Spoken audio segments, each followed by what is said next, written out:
నేను పాత చంద్రబాబును కాదు. ఇకపై మీరు మారిన కొత్త చంద్రబాబును చూస్తారు. గతంలో మాదిరిగా రాష్ట్రంలో బ్యూరోక్రాట్ల పాలన ఉండదు.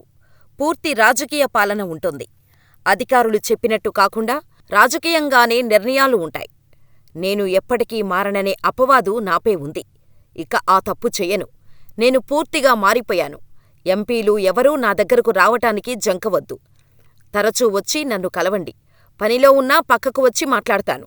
టీడీపీ కార్యకర్తలు, నాయకులు ఈ 5 ఏళ్లు పార్టీ కోసం, నాకోసం ప్రాణాలకు తెగించి కష్టపడ్డారని, కత్తిమీద పెట్టినా జై టీడీపీ, జై చంద్రబాబు అన్నారు అని చంద్రబాబు ఎన్నికల్లో విజయం సాధించిన 2 రోజులకు ఉండవల్లిలోని తన నివాసంలో నిర్వహించిన సమావేశంలో చెప్పిన మాటలు. ఈ మాటలు తెలుగు రాష్ట్రాల, తెలుగు ప్రజలను బాగా ప్రభావితం చేశాయి. చంద్రబాబు ఈ మాటలు మాట్లాడినప్పటినుంచి అందరిలోనూ ఒకే ప్రశ్న: చంద్రబాబు మారిపోయారా? దేశ రాజకీయాలను శాసించే స్థాయిలో చంద్రబాబు ఉన్నారా? చంద్రబాబు బూటకపు హామీలు ఇచ్చారా? ఈసారి చంద్రబాబు పాలన ఎలా ఉండబోతోంది? బ్యూరోక్రాట్ల పాలన ఉండదు అని చెప్పటానికి కారణాలేంటి? అసలు చంద్రబాబును నమ్మొచ్చా? తెలుసుకుందాం. చంద్రబాబు తెలుగుదేశం పార్టీ పగ్గాలు చేపట్టిన తర్వాత టీడీపీ 14 ఏళ్లు అధికారంలో ఉంటే 15 ఏళ్లు విపక్షంలో ఉంది. అధికారంలో ఉన్నా, విపక్షంలో ఉన్నా ప్రజానేతగా, పార్టీ అధినేతగా ఆయన స్థానం చిక్కబడి గట్టిపడిందే తప్ప బలహీనపడింది లేదు. చంద్రబాబు నాయకత్వంపై నేతల్లో కానీ, క్యాడర్లో కానీ విశ్వాసం సన్నగిల్లిన సందర్భం లేదు. 2019 ఎన్నికలలో పరాజయం తర్వాత పార్టీ ఇక పుంజుకోవటం కష్టమన్న భావన రాజకీయ వర్గాలలో వ్యక్తమైంది. అయితే ఫీనిక్స్ పక్షిలా పార్టీ పూర్వవైభవం సంతరించుకుంది. సామాన్య జనంలో కూడా చంద్రబాబు నాయకత్వమే రాష్ట్రానికి రక్ష అన్న భావన వ్యక్తమయ్యేలా ఆయనపై విశ్వసనీయత పెరిగింది అని చెప్పటానికి 2024 ఎన్నికల విజయమే నిదర్శనం. అంతేకాదు, దేశ రాజకీయాలను శాసించే స్థాయిలో ప్రస్తుతం చంద్రబాబు ఉన్నారు. 2019 ఎన్నికల్లో కేవలం 23 అసెంబ్లీ సీట్లు, 3 లోక్సభ స్థానాలను మాత్రమే గెలుచుకున్న టీడీపీ 5 ఏళ్లపాటు తీవ్ర గడ్డు పరిస్థితులను ఎదుర్కొంది. 2024 ఎన్నికల ముందు జనసేన, బీజేపీతో కలిసి కూటమిగా ఏర్పడటం టీడీపీకి కలిసొచ్చింది. నిన్న మొన్నటిదాకా ఎవరికీ పట్టని చంద్రబాబు నాయుడు ఇప్పుడు కేంద్రంలో కింగ్ మేకర్ అయ్యారు.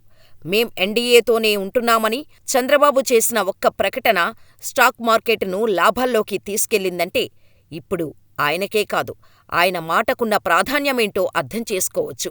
గతంలో వాజ్పేయి హయాంలో కేంద్రంలో చక్రం తిప్పిన చంద్రబాబుకు 20 ఏళ్ల తర్వాత మళ్లీ ఆ గోల్డెన్ పీరియడ్ రాబోతోంది. 2014 ఎన్నికల సమయంలో చంద్రబాబు ఎన్డీఏలో భాగంగా ఉన్నారు.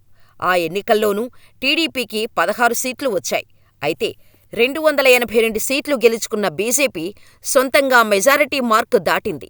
ఈ కారణంగా బీజేపీకి చంద్రబాబు అవసరం అంతగా లేకుండా పోయింది. 2014-19 మధ్య ఏపీకి ఆశించిన స్థాయిలో నిధులు దక్కలేదు. ప్రత్యేక హోదాపైన కేంద్రం యూటర్న్ తీసుకుంది. బీజేపీ నేతల తీరుతో విసిగిపోయిన చంద్రబాబు 2018 నాటికి ఎన్డీఏ నుంచి బయటకు రావాల్సిన పరిస్థితులొచ్చాయి.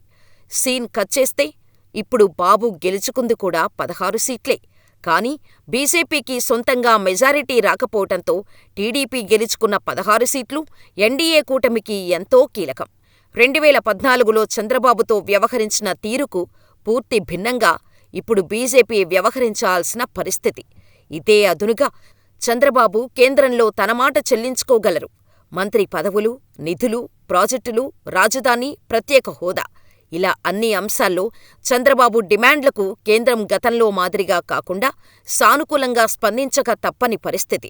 దీన్ని తనకు, రాష్ట్రానికి అనుకూలంగా మలుచుకుంటే కేంద్రంతో ఎన్నో పనులు చేయించుకునే వెసులుబాటు చంద్రబాబుకి ఉంది.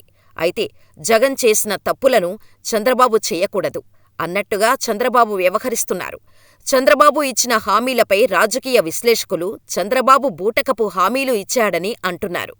అసలు విషయానికి వస్తే చంద్రబాబు 50 ఏళ్లు దాటిన ప్రతి ఒక్కరికీ నెలకు 4,000 రూపాయలు పెన్షన్ అనే హామీకి లెక్కలు కడితే అగ్రవర్ణాలు మినహా రాష్ట్రాల్లో 50 ఏళ్లు దాటినవారు, పెన్షన్కు అర్హులైన వారు 1,50,00,000 మంది ఉంటారు.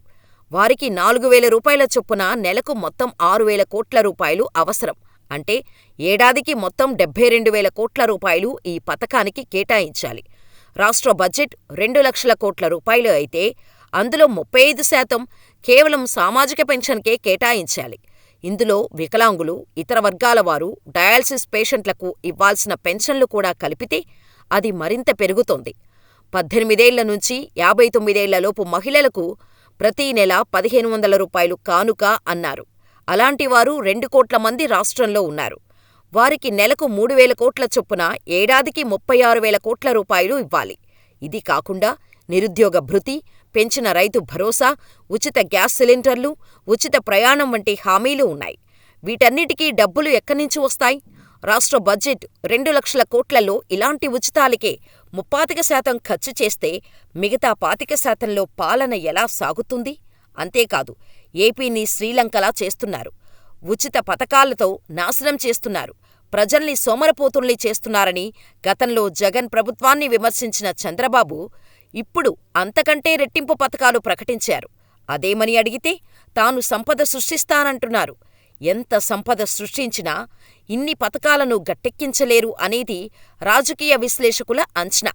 సంపద సృష్టి అనే ఒక ఊహాజనిత పదాన్ని పట్టుకొని ఓట్లు కొల్లగొట్టడానికి చంద్రబాబు చెబుతున్న కట్టుకథ. 2024 మేనిఫెస్టో అని రాజకీయ విశ్లేషకులు అంటున్నారు. అంతేకాదు, 2014లో చంద్రబాబు రుణమాఫీ సహా ఇతర హామీలకు మోసపోయి ప్రజలు ఆయన్ను గెలిపించారు. హామీల అమలులో ఆయన ఏపాటి వీరుడో శూరుడో అందరికీ అర్థమైంది. 2019లో జగన్పై నమ్మకంతో గెలిపించారు. నవరత్నాల హామీలలో 99% అమలు చేసి చూపించారు జగన్. ఈసారి కూడా వాటినే కొనసాగిస్తాను, కొన్ని చోట్ల ఆర్థిక లబ్ధి పెంచుతాను అని నమ్మకంగా చెప్పారు. చంద్రబాబు యథావిధిగా తన పాతపాట మొదలుపెట్టారు. అది చేస్తా, ఇది చేస్తానంటూ ప్రజల్ని నమ్మించే ప్రయత్నం చేస్తున్నారు. బడ్జెట్ను కూడా మించిపోయిన చంద్రబాబు మోసాల మేనిఫెస్టోని నమ్మి ప్రజలు ఓట్లు వేశారు. ఇప్పుడు చంద్రబాబు ఏం చేస్తాడో వేచి చూడాల్సిందే అంటున్నారు రాజకీయ ప్రముఖులు. చంద్రబాబు బ్యూరోక్రాట్ల పాలన ఉండదు అనడానికి ముఖ్య కారణం జగన్ బ్యూరోక్రాట్ల పాలన వల్ల ఓడిపోవటమే. జగన్ చుట్టూ ఉన్న అధికారులు వారి అధికారాన్ని సరిగ్గా వినియోగించకుండా జగన్ వరకు ఏ విషయం చేరకుండా చేశారు.